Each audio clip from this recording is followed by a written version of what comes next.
నేను మాట్లాడాను. I spoke. నేను మాట్లాడలేదు. I did not speak. మేము వెళ్ళాము.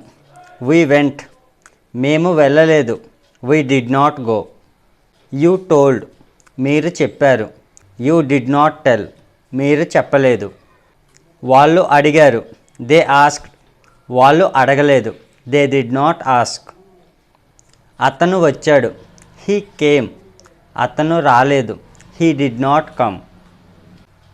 ఆమె రాసింది. She wrote. ఆమె రాయలేదు. She did not write. Ramu English మాట్లాడాడు. Ramu spoke English. Ramu English మాట్లాడలేదు. రాము డిడ్ నాట్ స్పీక్ ఇంగ్లీష్. వాళ్ళు తీసుకొచ్చారు. They brought. వాళ్ళు తీసుకురాలేదు. They did not bring.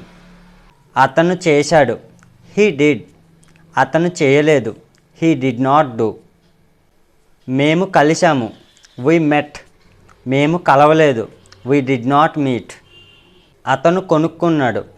He bought. అతను కొనుక్కోలేదు. He did not buy. So డిడ్ని ఈ రకంగా మన డైలీ లైఫ్లో యూజ్ చేయొచ్చు.